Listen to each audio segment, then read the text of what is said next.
我想大家对政府想推广的双语政策并不陌生，那有很多的政策已经在校园中开始进行，但是这跟我们在职场上的人有什么关系呢？那我们能做什么呢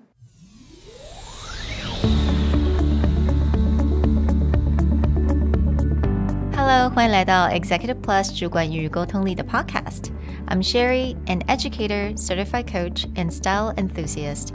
我相信专业有效的沟通是语言跟逻辑的完美结合。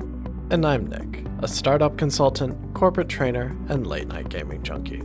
I believe great communication requires the right mindset and solid frameworks. 我们希望带给大家职场英语的技能、跨文化沟通技巧与其他能帮助您成为出色领导者的工具。Join us each week as we share our experience, research, and methodologies to take your communication and language skills from good to great.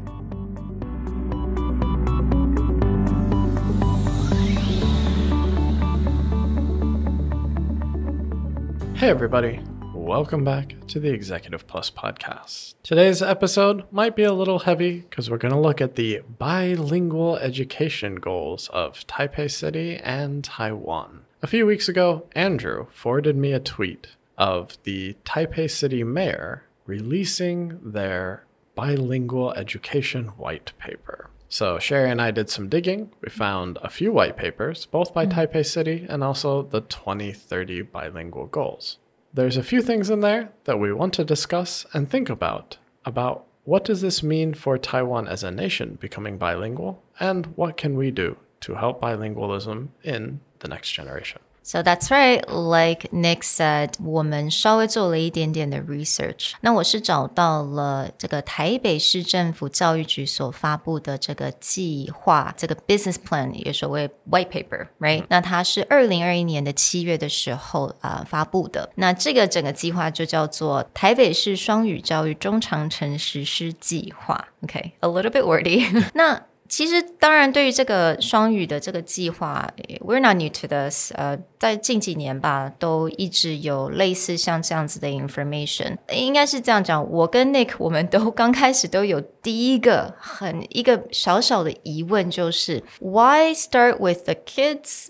What about us? What about the people that are actually working and contributing to the economy?Yeah, I won't lie. Anytime that I see things posted about this, I immediately go into skeptical mode and rant a little bit about what's going on. And it has less to do with, is this a good idea or not?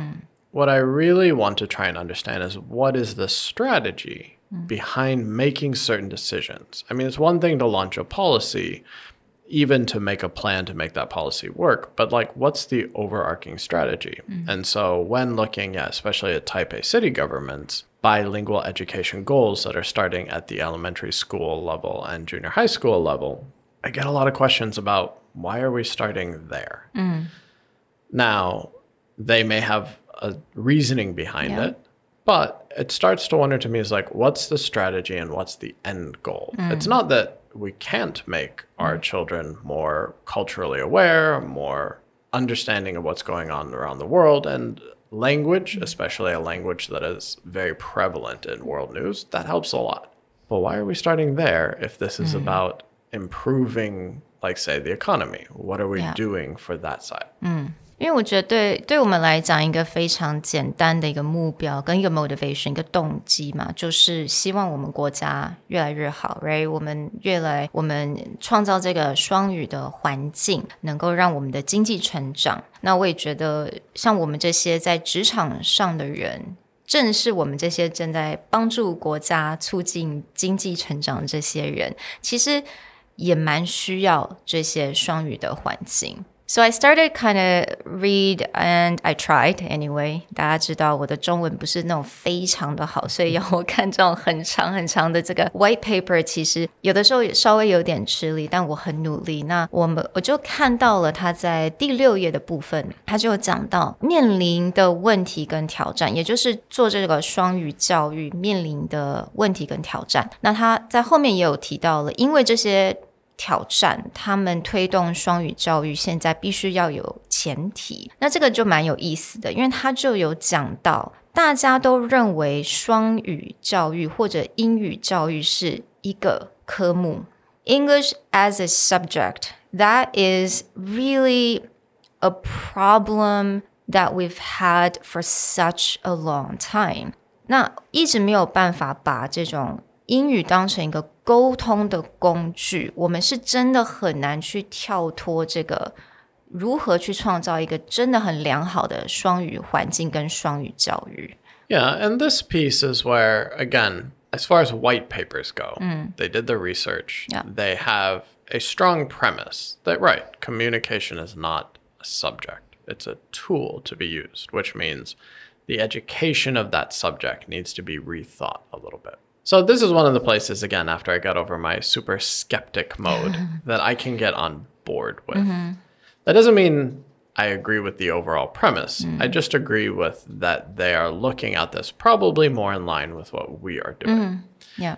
Which is when you look at a communication tool, there are other layers that are not necessarily about the mechanics, well, they're the grammar or the vocabulary, but it's like, what's the cultural understanding? What's the thought process or the mentality of using this as a communication tool? Yeah, 那这个也是一直我们希望能够分享给大家的，也就是沟通这种东西不只是只有语言，有逻辑，有文化，了解自己的文化，了解对方的文化，然后你要怎么随时的去做这种调整，这一些才会构成一个非常良好的沟通工具。那这个我觉得也是台湾现在在校园里面也在面临的一个问题，就是长期我们多少年了，我们在校园的老师都是把英语当成一个科目在教，所以现在要请这些不同学科的老师把他的学科把他的知识分享出去，而且是要用不同语言分享出去，这个也是一个很大的一个挑战。而且何谓双语，他们有讲到双语并不是一定要用英文，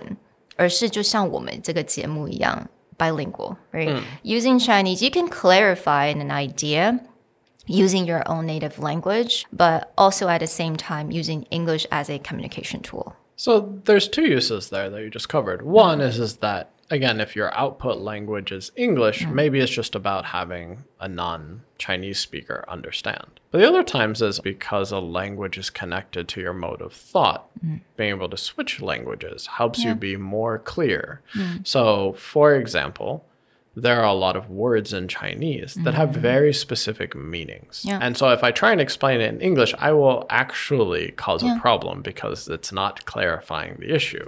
So again, it's not that you have to say something in English, it's you have the ability to articulate your thought process. Or the reverse, like for me, oftentimes it's not a matter of I don't have the Chinese language ability to explain. It's that I am worried about the nuance or the clarity of my language switches because Chinese can tend to be a very high context language. It's not always as direct, whereas because English is more direct, when I want to be direct, it just makes more sense for me to be in that language. And I want to give you guys another example why English, it's not a subject. It needs to be shared or taught as a communication tool. And we talked about this before. Let's say in a meeting, you want to express 我不同意对方。那如果你真的是把英语当成一个语言在教的话，你今天可能会拿到一本书，它上面就写 OK， 你可以说 I disagree， 或者是 I strongly disagree， 或者是 I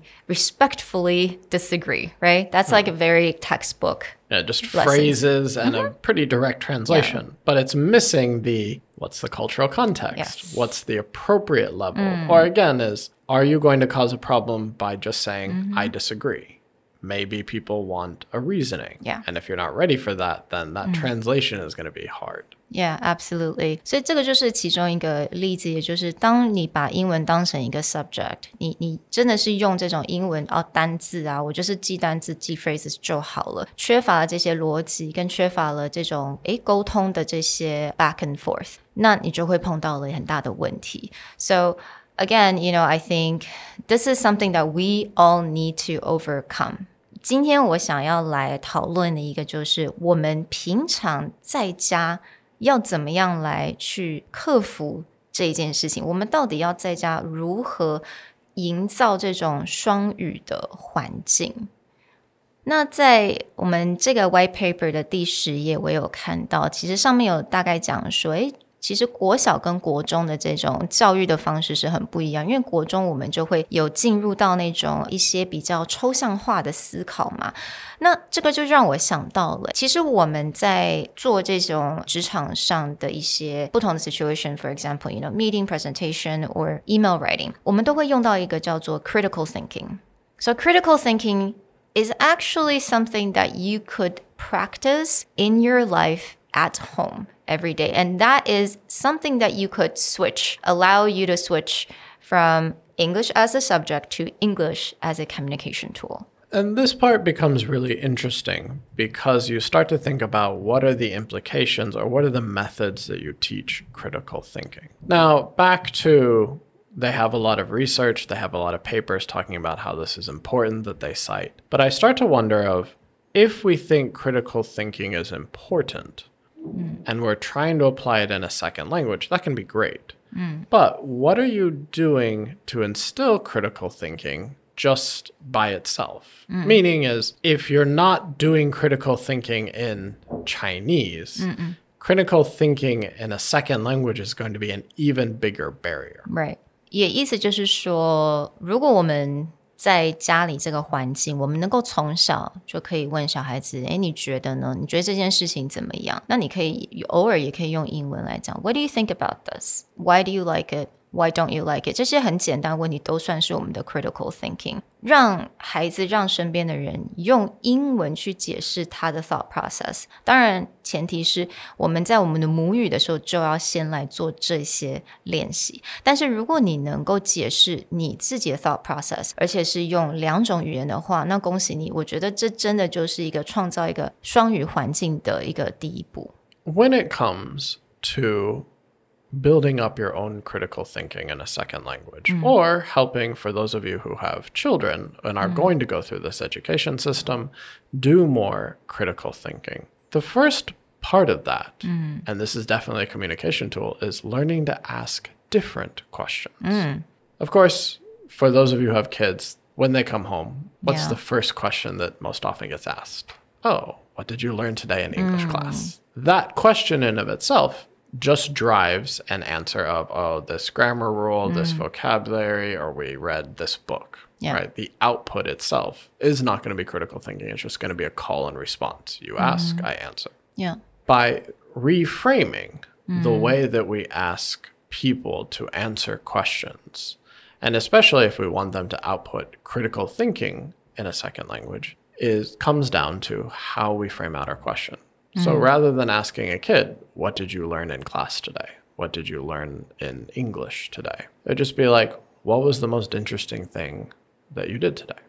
I like that. And this reminds me of another story. Sarah Blakely, again, I love her. She's the founder of Spanx. 她是一个美国非常有名的创业家。那她说她从小，她爸爸每一天都会问她一个问题 What did you fail at today?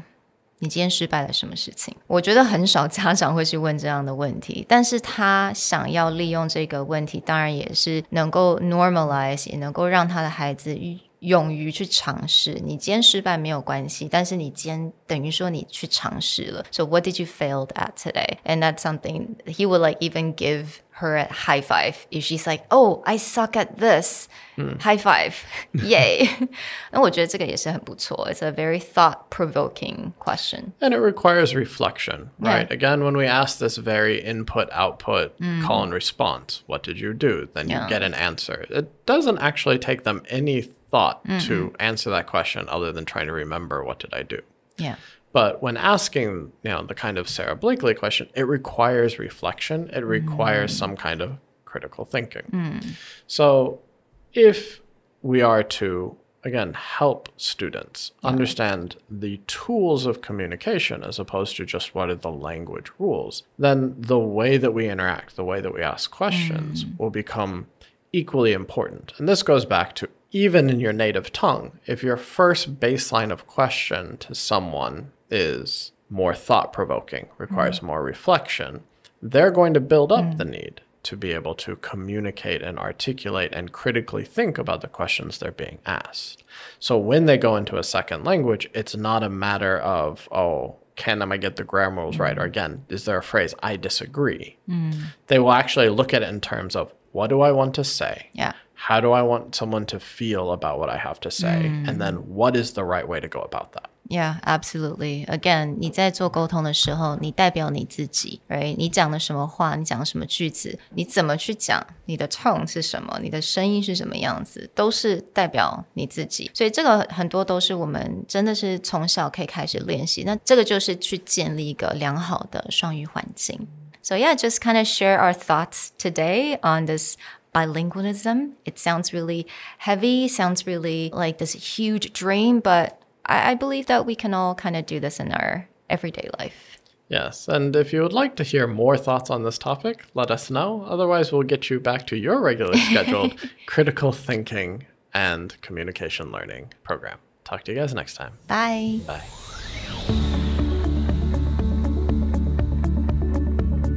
The Executive Plus podcast is a Presentality Group production, produced and hosted by Sherry Fang and Nick Howard. You can search us on Facebook, 主管英文 Executive Plus. You can also find us on Instagram, Communication R&D, and email us at sherry@epstyleplus.com.